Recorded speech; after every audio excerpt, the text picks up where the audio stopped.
오늘 출애굽기 18번째입니다. 여러분과 함께 예수 그리스도라는 제목으로 말씀을 나누고자 합니다. 성탄 예배라 특별하게 이제 다른 본문을 보려고 찾아보면서 성경을 읽는데 오늘 출애굽기의 이 본문이 진짜 성탄의 의미요, 진짜 성탄에 대한 정확한 메시지구나라는 것을 깨닫고 여러분과 함께 출애굽 강의를 멈추지 않고 계속 진행을 하게 됐습니다. 주보를 이제 만들기 위해서 이 성탄이라는 의미를 좀 주보, 여러분들 아무것도 아닌 것 같지만 제가 이거 앞에 설교보다 더 고민스럽게 사진 넣는 걸 고민해요. 이 앞에 늘 그림들을 찾다 보니까 참 가슴이 한편에는 아주 마음이 아플 정도로 황량해지는 느낌을 받았습니다. 많은 그림들을 찾고 성탄, 크리스마스, 예수님의 탄생 이야기를 적어 놓으면 주인공이 바뀌어 있는 것 같습니다. 거기에는 루돌프가 있고 산타가 있고 거기에는 온갖 화려한 파티가 있는 것 같습니다. 그래서 찾고 싶었어요. 예수님 생일 축하합니다라는 것을 찾고 싶었는데 주일학교 교육을 위해서 몇 컷만 나와 있고 어디에도 많이 나와 있지를 않았습니다. 그리고 또 빨간색을 찾고 싶었어요. 오늘 설교와 또 연결되기 위해서 빨간색을 찾고 싶었는데 빨간색을 찾다 보니까 대부분 크리스마스 트리 정도밖에 없는 그런 것들을 보게 됩니다. 결국 성탄의 주인공은 메리 크리스마스라고 하지만 그 크리스마스가 누구를 이야기하는지, 정말 축하합니다 예수님이라고 이야기하는 그 이야기가 아니라 꼭 우리끼리 즐기는 소리, 우리끼리 그냥 이 성탄은 따뜻하게 보내는 것과 같은 느낌이 되어버린 것 같은 이 성탄의 주인공은 예수 그리스도라는 걸 우리가 다시 한번 기억했으면 좋겠습니다. 예전 대학 다닐 때 청년 시절에 제가 집회할 때마다 좀 많이 이용했던 이 방법인데요. 이렇게 질문을 던집니다. 예를 들면 우리를 가장 사랑하시는 분은 누구십니까? 이제 요즘에 예전에 이런 TV 보면 누구 이런 말을 하지만 그런 건 아니었고요. 그때는 그 시절에는 누구십니까? 그러면 예수 그리스도. 우리 위해 십자가에 못 박히신 분이 누구십니까? 그럼 예수 그리스도. 나를 위해서 오늘도 나와 동행해 주시는 분은 누구십니까? 예수 그리스도. 한 100가지 정도를 계속해서 물어요. 그러면 학생들이 예수 그리스도 처음에는 대답을 안 합니다. 근데 어느 순간 조용히 대답하는 애, 어느 순간 그냥 말을 하는 애, 어느 순간 눈물을 흘리면서 예수 그리스도라고 대답하는 아이들을 보면서 참 이런 질문을 하면서 우리도 한번 예수 그리스도를 다시 한번 생각해 보자라는 생각에서 한번 써와봤습니다. 여러분 입술로 고백을 하시기 바랍니다. 속으로 하든지 여러분들이 맞다면 나를 가장 사랑하는 분 누구? 내 아내. 이렇게 하지 마시고 예수 그리스도. 오늘은 대답은 예수 그리스도만으로 한번 해봤으면 좋겠습니다. 이게 배가 짱짱해야 하는데 배가 좀 당기지만 그래도 한번 해보겠습니다. 우리를 가장 사랑하사 우리를 위해 죽으신 분은 누구십니까? 오늘 25일 이 크리스마스의 주인공은 누구십니까? 우리를 사랑해서 우리를 위해 목숨을 거신 분이 누구십니까? 우리 삶의 주인이고 우리를 인도하신 분이 누구십니까? 우리가 살아야 할 목적이고 우리가 닮아가야 할 분은 누구십니까? 우리를 위해서 이 땅에 오셔서 온 몸에 피를 다 흘리시며 죽으신 분이 누구십니까? 우리가 생각하는 것보다 우리의 모든 것을 더 잘하시는 분이 누구십니까? 우리의 피난처가 되시고 우리의 방패가 되시는 분이 누구십니까? 우리의 더러운 죄를 씻어주신 분이 누구십니까? 우리가 지쳐 눈물을 흘릴 때 우리의 눈물을 닦아주시는 분이 누구십니까? 우리 때문에 오늘도 눈물 흘리며 우리를 위해서 기도하는 분이 누구십니까? 오늘 넥스를 사랑하시고 이 넥스를 위해서 희생하신 분이 누구십니까? 더 하고 싶어요. 그런데 설교를 해야 되기 때문에 여러분 가운데 이런 예수 그리스도가 2022년을 여러분과 동행해 주신 그런 주인공이시고 우리가 이 예수 그리스도를 이름만 듣기만 해도 심장이 떨리며 가슴이 뭔가 쫄깃한 기분으로 매일매일 살아가야 할 우리는 그리스도인이라는 그런 존재의 이유를 여러분들이 한 번 더 깨달으시기를 바랍니다. 우리가 이 땅에 살아가는 이유는요, 남들과 같이 부귀영화를 누리고 대단한 것들을 누리고 살아가는 것도 있겠지만 우리의 주 목적은 그리스도인으로서 예수 그리스도를 닮아 예수 그리스도를 전하며 이 땅 가운데 내가 예수 그리스도를 믿는 백성이라는 그 자존감을 갖고 살아가는 것입니다. 그렇기 때문에 우리 삶은 어떤 것보다 어떤 세상 것과 비교하지 못할 그런 존재의 가치가 있다는 겁니다. 이 노래를 갑자기 제가 생각이 난 건 그러다 보니까 나는 예수 그리스도인데 예수 그리스도인이라는 이름을 갖고 어떻게 살아드리냐라고 생각을 해보니까 이 노래가 생각이 났습니다. 참 저는 생뚱맞은 목사인 것 같아요. 흔들리는 꽃들 속에서 내 샴푸 향이 느껴진가. 제가 부를 수는 있지만 목사가 또 이런 거 부른다고 흔들리는 꽃들 이렇게 안 하죠. 예. 가사만 불러드릴게요. 스쳐 지나간 건가?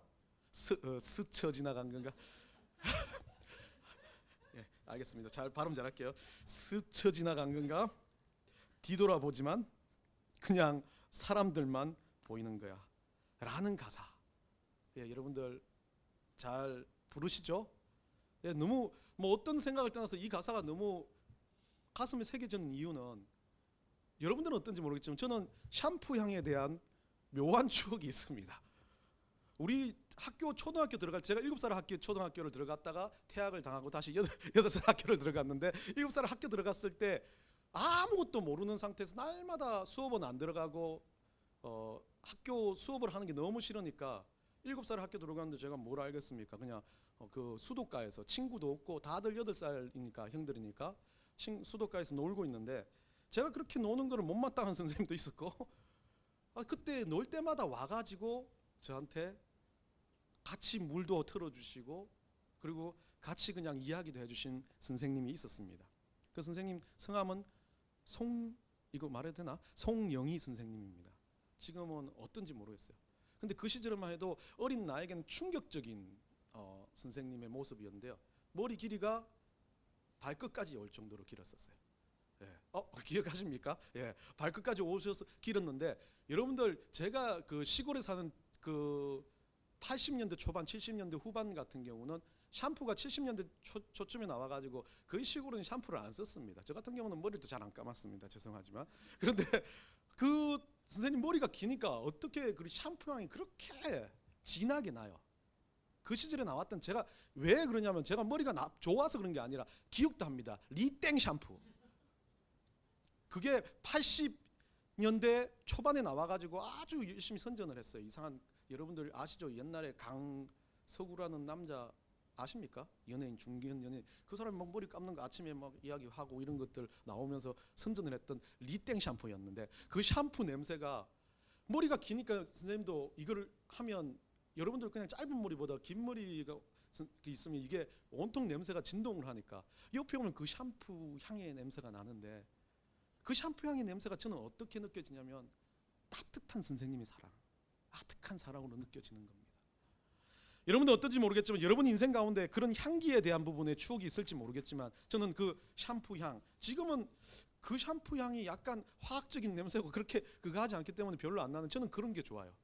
막 여러분들 머리 아플 정도로 진한 그런 냄새, 그것만 있으면 포근하다는 생각이 들 정도로 그 향기가 저에게 힘이 되어 온 것 같아요. 예수 그리스도의 향기라는 건 우리가 그리스도인으로 향기를 전한다는 거 이거와 똑같은 겁니다. 내가 보여주는 삶의 모습, 내가 보여주는 행동 하나, 말투 하나, 모습 하나가 누군가에게 의미가 되어진다는 거죠. 그리스도인이라고 말하지 않아도 야, 저 사람 다르네. 야, 한성훈 목사 싸움 딱이네. 이렇게 생각하는 게 아니라 야, 한성훈 목사 하면 우와, 그 사람 따뜻하네. 그 사람 괜찮네. 라고 느껴지는 게 그리스도의 향기라는 거죠. 뭔가 아무것도 하지 않았습니다. 그런데 느껴지는 그 향기가 그렇게 보여진다는 거죠. 우리가 예수를 닮아가고 예수 그리스도인이라는 것은 예수 그리스도의 향기를 전하는 존재들이라면 우리는 그 향기를 전달할 수 있는 그런 각인된 존재가 된다는 거죠. 오늘 한번 넘겨보실래요? 고린도후서 2장 14절에 보면 이렇게 말씀합니다. 우리 다 같이 한번 읽어볼까요? 시작. 항상 우리를 그리스도 안에서 이기게 하시고 우리로 말미암아 각처에서 그리스도를 아는 냄새를 나타내시는 하나님께 감사하노라. 내가 그리스도인이라면 그리스도를 아는 냄새가 나에게서 나와야 된다는 거예요. 그게 그리스도인이라는 거예요. 돈 냄새도 아니에요. 지식의 냄새도 아니에요. 따뜻한 막 배려의 냄새도 아니에요. 그리스도의 냄새예요. 복음의 냄새야 돼요. 영생의 냄새야 된다는 거예요. 이 땅의 성탄절의 주인인 예수 그리스도가 이 땅에 태어나신 이유는 나에게 그 향기를 전하라는, 나에게 그 향기를 전할 수 있는 존재로서 나를 지어주신다는 거죠. 그 뒤에 2장 16절 우리 다 같이 읽겠습니다. 시작. 이 사람에게는 사망으로부터 사망이 이르는 냄새요, 저 사람에게는 생명으로부터 생명이 이르는 냄새라. 누가 이 일을 감당하리요? 사망의 냄새가 아닌 우리는 이 생명의 냄새를 가지고 이 일을 감당하기 위해서 이 땅 가운데 부르심을 받은 그리스도인이라는 존재들입니다. 그리고 이 우리를 부르시기 위해서, 우리를 초청하기 위해서 이 땅에 예수 그리스도가 육신의 몸을 입고 오신 것이 성탄. 물론 이날은 정확하게는 제가 여러분들 몇 번 설교를 했지 않습니까? 정확하게 이날에 예수님 태어난 거 아닙니다. 그런데 의미를 가지고 예수님의 생일이라 가지고 그것을 축하하는 겁니다. 그런데 이 축하의 중심은 우리가 예수님이 이 땅 가운데 오셔서 우리가 그리스도인으로 살 수 있는 그 모양을 보여주신 것, 그 향기를 준비시켜 주신 것이라고 보면 됩니다. 오늘 본문을 통해서 성탄의 주인공이신 이 예수님이 이 유월절이라는 의미를 가지고 우리 하나님은 예수 그리스도를 설명하고 있는데, 그 예수 그리스도를 우리가 배우면서 또 어떻게 예수 그리스도의 향기를 전하며 따라갈지를 한번 생각해 보기를 원합니다. 오늘 본문 앞쪽에 보면 5절부터 제가 시작을 했지만 3절에서 이제 어린 양을 취하라고 이야기하고 있습니다. 이 하나님 명령은 어린 양을 준비하라 그럽니다. 마지막 이제 여러분들과 함께 유월절이 이제 이 장자를 죽이겠다는 하나님의 명령, 지난주에 설명했듯이 그 명령이 시작되고 난 다음에 구구절절히 그 명령을 한 이유는 준비하라는 것이었습니다. 그리고 나서 이제는 그 애굽 땅에 준비를 하라고 했고, 거기에 준비할 수 있는 사람들은 진짜 살 수 있겠지만, 그런데 이제는 진짜 하나님을 믿는 백성들, 이스라엘 민족들에게 어떻게 준비할 건지, 그건 우리한테 주는 메시지라고 저는 믿습니다. 그렇기 때문에 이 3절에서 어린 양을 준비하라고 하는데, 이 어린 양이라고 말하는 히브리 단어 새라는 단어는 이 염소나 양의 이제 구별된 새끼, 구별해 놓은, 태어날 때부터 이렇게 구별해서 키워낸 그런 존재를 이야기하고 있습니다. 이 어린 양은 이사야서 53장 7절에서 이 어린 양을 도수장으로 끌려가는 어린 양, 도살장으로 끌려가는 어린 양에 대한 이야기를 하고 있고요. 똑같은 새를 쓰고 있습니다. 그리고 이 예레미야 같은 경우는 이것을 끌려서 잡혀가는 순한 어린 양이라고 묘사하는 똑같은 새를 쓰고 있습니다. 그리고 이 어린 양은 요한복음에서 요한이 말한 것처럼 하나님의 어린 양인 예수 그리스도를 이야기하고 있는 겁니다. 어쩌면 우리는 이 예수 그리스도, 우리 그리스도인들에게 소위 말해서 예수 그리스도를, 우리 하나님은 뭐라 그래요? 어린 양을 준비하라고 한 건 예수 그리스도를 준비하라는 거지만, 예수 그리스도를 준비하는 건 아니지 않습니까? 뭐예요? 우리가 예수를 닮아가는 그리스도인으로 예수 그리스도를 우리 마음에 모시는 것, 성령이 우리 가운데 들어와 있는 것을 인정하는 것입니다. 내가 예수 그리스도를 믿는 백성이라면, 나는 그리스도인이라면 내가 예수님 닮아가는 백성이라는 그 전제가 있는 것, 그것을 어린 양을 준비하는 마음과 똑같은 겁니다. 성탄은 이 어린 양에 대한 이야기를 하고 있습니다. 예수님의 탄생에 대한 이야기를 하고 있습니다. 그런데 이 성탄은 우리에게 축제 중에 축제입니다. 왜 그렇습니까? 우리가 구원받을 수 있는 예수님이 오셨기 때문에 그렇죠. 얼마나 귀한 날입니까? 그런데 이 성탄의 주인공은 꼭 세상은 상업적인 가치로 인해서 세상의 주인공들을 성탄의 주인공으로 만들려고 했습니다. 그렇기 때문에 어떻습니까? 성탄에 그리스도인들도요, 외롭다, 이분은 어떻게 보낼까, 막 혼자서 보낸다, 성탄절 이브인데 나는 왜 이렇게 초라하게 살지 라고 말하는 모든 그리스도인들도 그래요. 그 성탄의 주인공이 예수님인데 그 이브에 누구예요? 예수님께 감사하고 예수님한테 마음이 가야 되는데 꼭 옆에 놀 친구들이 없고 뭘 해야 된다고 생각하는 겁니다. 세상은 그렇게 물들어가고 있는데 우리 또한 똑같은 세상처럼 살아가고 있습니다. 그 성탄 이브 저녁날 여러분은 어떤 감사를 하셨습니까? 축제 위에 축제고 감사 위에 감사라면 감사를 받으실 분이 감사받아야 되는데 왜 빵집 사장님들이 감사를 받습니까? 왜 다른 음식점들이 감사를 받습니까? 우리의 감사는 예수 그리스도를 향해 있어야 됩니다. 세상과 똑같이 하겠지만 우리의 감사의 주인공인 예수 그리스도라는 것을 우리가 인정하고 있다면 세상과 똑같이 해도 우리는 다르다는 거죠. 그게 이 성탄의 가장 중요한 의미입니다. 5절 6절에서 이렇게 말합니다. 어린 양에 대한, 오늘 본문에서요, 그 어린 양에 대해서 어떤 어린 양을 잡냐면 흠없는, 예수님을 다시 한번 이야기하죠. 완전하다는 뜻입니다.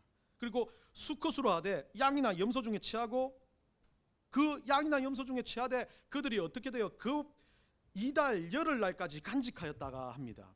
근데 원래는 이제 가지고 와가지고 4일 정도 이 양을 가지고 있으라고 이야기하는 거죠. 오늘 여기서 말하는 이 양은, 4일 동안 보관하는 이 양은 대부분 1년 정도 된 양, 램이라고 이야기합니다. 여러분들 미국에 가면 뭐 이렇게 있고 유럽에 가면 영어 표현에도 이 양을 몇 가지로 나누는데 1개월부터 뭐 6주, 10주 이하 양들 같은 경우 베이비 램이라고 그러는데, 이 같은 경우는 베이비 램 같은 경우는 그냥 아주 작은 어린 양을 이야기합니다. 그 다음은 뭐 10개월까지는 스프링 램이라고 이야기하고요. 그 다음부터 1년 미만까지를 램이라고 이야기합니다. 여러분들이 양고기를 드시러 가면 가장 맛있게 먹는 양이 이 고기입니다. 그리고 조금 더 자란 1년 6개월 이후부터는 머턴이라는 단어를 쓰는데요. 이건 다 자란 양. 이 다 자란 양들은 대부분 이 양털, 양모나 이렇게 키워내가지고 생식용으로 키우는 양들을 말합니다. 그래서 육질이 좋고, 이건 좀 육질이 좋고 양꼬치도 하고 맛있게 먹는 양들은 보통 1년 미만의 양들을 사용합니다. 그게 가장 맛있다고 그럽니다. 결국 여기에서 말하는 양수컷 1년 미만의 것은 가장 맛있다라기보다는 가장 값어치가 있는 고귀한 상태를 이야기하고 있습니다. 예수님도 보시면 여러분 아시겠지만 공생애를 시작하고 3년간 33세의 나이로 떠났던 가장 고귀한 이 땅 가운데서 가장 젊은 청년의 나이로 십자가에 못 박히십니다. 양을 통해서 예수님의 그 모양을 보여주고 계신데요. 그런데 독특한 건 왜 나흘 동안 3일도 아니에요. 예수님 3일 만에 부활하셨는데 원래 10일째 양을 가지고 와가지고 10나흘까지 가지고 있다 잡으라 그래요. 데리고 있다가. 근데 여기서 데리고 있다라는 의미를 가지고 쓰는 히브리 단어가 이 메시메레트라는 말을 쓰는데, 이 원전으로 어근으로 이하면 시마르라는 단어를 씁니다. 이 시마르라는 단어는 원래 간직하였다는 뜻이 아닙니다. 그것에 대해서 애정을 가지고 관심을 가지다는 뜻이죠. 결국 사흘간 여러 가지 학자들의 이야기는 여러 가지가 있지만 저는 이것을 이렇게 봐요. 예수 그리스도께서 3일 만에 부활하셨다라는 이야기를 하는데, 예수님 성천하시까지 보면 원래 금요일 저녁에 예수님이 십자가에 못 박히시고 그 다음 토요일 날 그냥 그대로 계시다가 주일 날 부활하시다고요. 3일 만에. 그런데 이 4일이라고 했던 이 단어는 뭐 어떤 의미로 끼워 맞추는 해석이 아니라, 저는 이 3일간의 예수님의 그 죽음 가운데 가정이 아닌 살아 계셔서 예수님이 고난당한 하루까지 저는 포함했다고 생각합니다. 제 생각이에요. 그냥 왜 그러냐면 이 4일간 단순하게 예수님이 부활하셨다는 기쁨을 누리는 것이 아니라 예수님의 고난에도 동참했고 그것을 애절하게 살폈던 그리스도인, 그냥 좋을 때만 예수님이 아니에요. 구원자 주신 예수님이 아니에요. 내 인생이 처절하고 아팠고 힘들었고 정말 예수님한테 관심을 가지고 눈도 돌리기 싫은, 아파서 그냥 짜증나서 보기 싫은 그 상황에도 예수 그리스도에게 관심을 가지고 예수 그리스도가 나의 주인임을 선포하고 살아가는 것, 그게 더 중요하다는 거죠. 그렇게 4일간 이 양을 보호하고 살피라라는 의미를 이야기합니다. 여러분은 어떻게 살아가십니까? 우리 그리스도인들이 보면 독특하게도 예수님이 막 이런 크리스마스만 되면 한번 예수님이 좋아요. 예배 때 오면 그냥 목사님 설교하니까 예수님이 그래요. 뭐 또 예수님 없이 설교하면 그냥 잘 살아야 되겠다고 생각하는 분도 많을 것 같습니다. 그런데 우리 삶의 중심은 예수님인데, 여러분 삶에서 몇 번이나 예수님을 찾고 몇 번이나 예수님 때문에 내가 이렇게 살고 몇 번이나 내가 2022년에 예수님 앞에 감사했고 몇 번이나 내가 2022년 예수님 앞에서 눈물을 흘렸고 몇 번이나 내가 예수님 앞에서 쓰러지고 힘들었을 때 주님 앞에 고백했는지 여러분 한번 돌아보세요. 사흘간 이 양을 가지고 있으면서 관심을 가지고 애정을 가지고 그 양 앞에서 정말 정성을 다해서 그 양을 보살피는 것, 그게 예수님을 향한 우리의 마음이 되어야 되고 예수님을 향한 우리의 모습이 되어야 된다는 거죠. 이것을 다른 말로 하면 그리스도인이라고 이야기하는 말을 하면 예수 그리스도를 어떻게 해요? 닮아간다라고 하는 겁니다.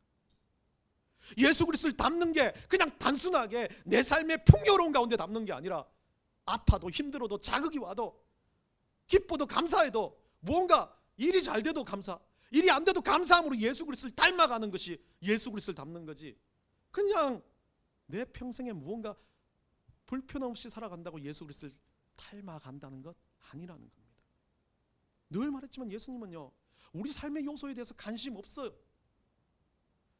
내가 막 비행기 하나 사고 외국 나가고 내가 좋은 직장을 가지고 세상을 떵떵거리냐, 우리 예수님 관심 없어요. 왜요? 우리 예수님은 손가락 하나로도 세상을 뒤집어 엎을 수 있는데, 내가 세상을 떵떵거리면서 뒤집어 엎는 건 러시아의 그 이상한 반점 아저씨처럼 전쟁을 일으켜서 세상을 뒤집어 엎는 것처럼 그렇게 만들지 않으시는 분이에요. 그냥 내 삶 자체, 작고 초라하지만 어떨 땐 실패해 보이지만 어떨 땐 약해 보이지만 내가 얼마나 예수 그리스도께 관심을 가지고 예수 그리스도의 마음을 가지고 살아가냐, 우리 예수님 그거 보신다는 거죠. 그게 바로 샤마르입니다. 샤마르.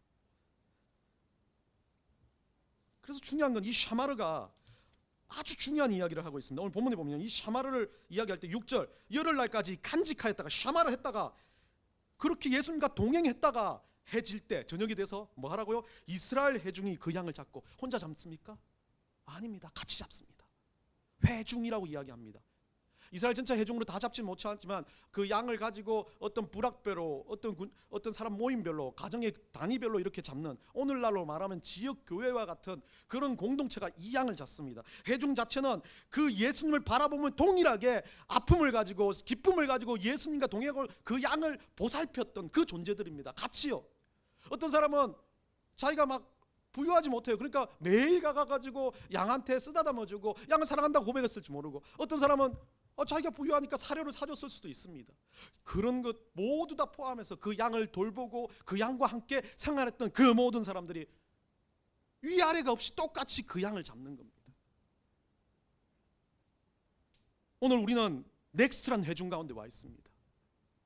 우리는 예수님과 동행하는 삶을 나누고 이 땅 가운데 살아가며 각자의 직장, 각자의 가정, 각자의 위치에서 그렇게 진하게 살아들이다가 이제 넥스트란 자리에 와서 뭐 하는 겁니까?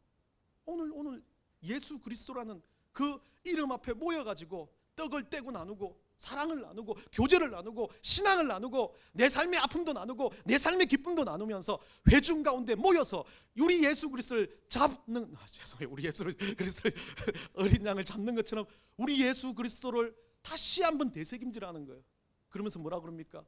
내가 예수님과 동행했는가? 어느 집사님 보면서 이야기 들으면서 내가 예수님처럼 살았는가? 어느 집사님 이야기 들으면서 와, 집사님 대단하다, 나도 저렇게 살고 싶다. 그게 우리 가운데, 교제 가운데, 우리 공동체 가운데 일어나는 거죠. 이게 바로 회중이라는 겁니다. 이게 바로 우리 하나님은 우리에게 주신 넥스트란 이름인 겁니다. 7절에 가보면요, 이렇게 되어 있습니다. 그 피를 양을 먹을 집 좌우 문설주와 임방에 바른다 그래요. 그래서 이제 이들이 모여가지고 뭐 하는 겁니까? 양을 잡습니다. 잡는까지 살았으니까 양을 잡으면서 그 피를 가지고 어떻게 합니까?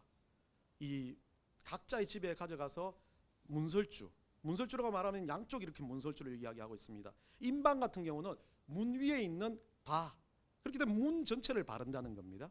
이게 어떤 많은 신학자들 이야기나 이런 사람들 이야기는 모든 출입구를 바름으로써 그때 유월절에 패스오버를 할 때 이 사망의 영이 그것을 지나갔다, 그 문을 지나갔다 해서 유월절 패스오버라고 이야기하지만 가장 중요한 건 이 문설주가 그 시절에는 하나님의 그 어떤 징계를 피하기 위한 도구였다면, 지금 오늘날 우리는 어떻습니까? 예수의 피가 어떻게 돼요?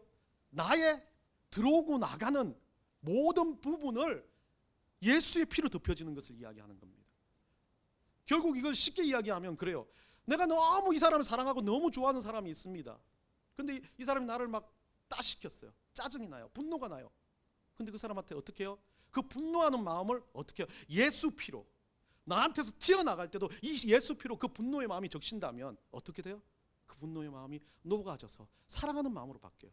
그 사람이 나한테 쏘아놓았던 아주 지독한 화살도 예수 피에 덮이면 그 예수 피를 맞는 순간 그 화살 또한 나한테 들어올 때는 절대 상처나 아픔이 되지 않는 거예요. 그게 바로 예수 피가 내에 덮이는 거예요.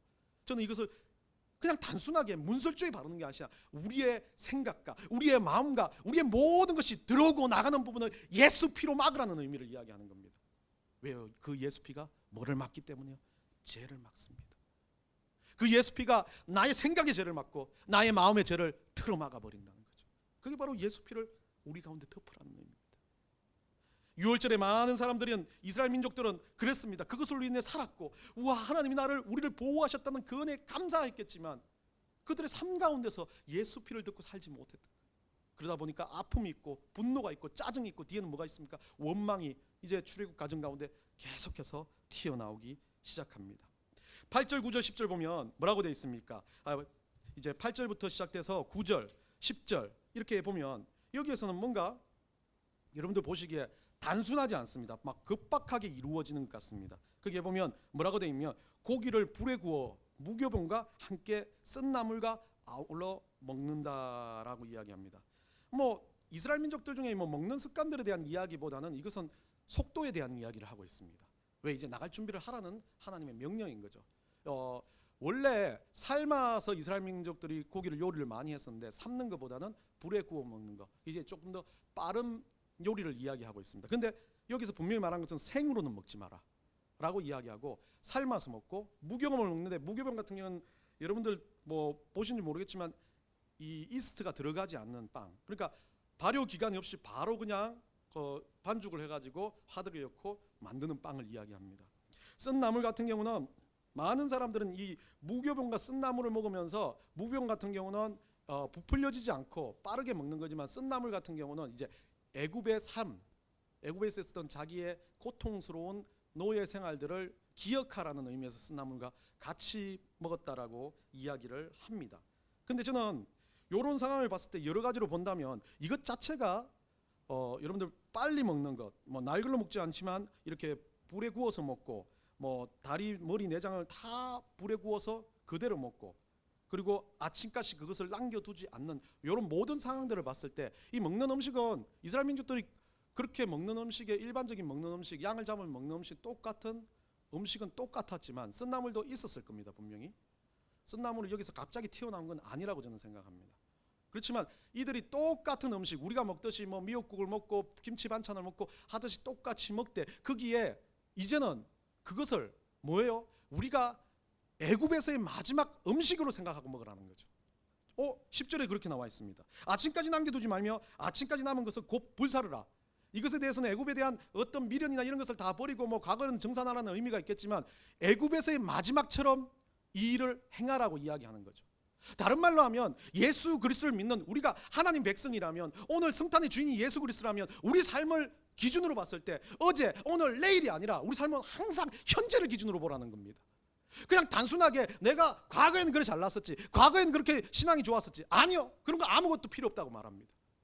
2022년 힘들고 잘못됐던 거 그렇게 보면 돼요. 근데 우리 하나님은 2023년을 보는 것도 아닙니다. 미래에 어떻게 될 걸 보는 거 아닙니다. 오늘 2022년 12월 25일이 나에게 어떤 삶을 살고 있냐가 우리 하나님이 가장 보시는 중요한 입장이라는 거죠. 놔두고 뭐하고가 아니라 평범한 똑같은 삶을 살아도 이제 그것이 내 것이 아닌 하나님의 명령대로, 하나님이 나에게 허락하신 그 은혜대로 살아가는 출발점이 되는 것, 그것을 바로 오늘 이 8절, 9절, 10절에서 우리 주님은 알려주고 있습니다. 예수 그리스도를 믿는 것, 오늘날 성탄의 주인이 예수님이라면 우리의 자세는 달라져야 된다는 거죠. 단순하게 성탄의 주인 예수님이에요, 좋아요, 기뻐요, 끝나는 것이 아니라, 오늘부터 나는 예수님과 함께 진짜 출애굽을 준비하는 사람처럼, 예수님이 가라 하면 가라 할 것을 준비하며, 예수님의 음성을 듣기 위해서, 예수님이 나에게 순종하라고 명령하는 것을 듣기 위해서 다 신발도 신고 준비해가지고 그것을 출발 준비를 하고 있다는 것, 그게 바로 예수님이 오늘 성탄의 주인이라는 큰 의미입니다. 제가 어디 나갈 때 성격이 정말 급합니다. 그래서 우리 아들 딸들한테 옷 입어 3번 말하고 나면 그 다음부터 화를 냅니다. 입으라 그랬잖아. 근데 어느 날 쪼까나 둘이가 옷을 입고 딱 기다리고 있는데 제가 옷을 안 입고 있었어요. 그러니까 자기가 하는 말이 나보고, 아빠 빨리 옷 입어, 그렇게 이야기를 했어요. 근데 제가 그냥 그러면 되는데 또 기분이 나쁜 겁니다. 제가 그럴 때는 모르겠는데 얘들이 그러니까 기분이 나쁜 거예요. 그래서 옷을 입으면서 아빠 빨리 입잖아 하면서, 그러니까 그 중에 이상한 아이가 한 명 탁 신발 딱 신고 있으면서 안 빨라 라고 이야기합니다. 행동이란 건 그럽니다. 우리는 그렇게 생각해요. 누군가 나한테 이야기를 하고 시키면 그거 이렇게 생각합니다. 그런데 예수님 보기엔 그래요. 예수님 보기는 신발을 신고 있는 그 아이가 더 빠른 거지, 옷 입으면서 너한테 옷 입어라고 불평하는 내가 빠른 게 아니란 겁니다. 말 없이 몸으로 달려가는 것. 어쩌면 예수님이 우리 삶에 있어서 순종이라고 하는 것, 예수님과 동행한다고 하는 것 자체가 그냥 뭐 따지고 뭐 생각하고 이성적으로 뭐 고민하고 해가지고 하는 것이 아니라 그냥 신발 신고 지팡이 짚고 가는 거라고 이야기합니다. 그게 예수님이 이 땅 가운데 우리한테 오셔서 유월절과 함께, 하나님이 유월절과 함께 예수 그리스도가 주인이라는 것을 선포할 때 우리가 해야 될 순종의 진짜 모습이라는 것을 알려주십니다. 여러분, 이 유월절 예수 그리스도 십자가를 못 박히고 피 흘리시고 우리를 구원하기 위해서 이 땅에 오셨습니다. 그리고 이 유월절 때문에 이 땅에 오신 그 태어나신 날이 우리가 말하는 성탄절이라고 말합니다. 그렇다면 우리는 이 성탄절 어떻게 보내야겠습니까?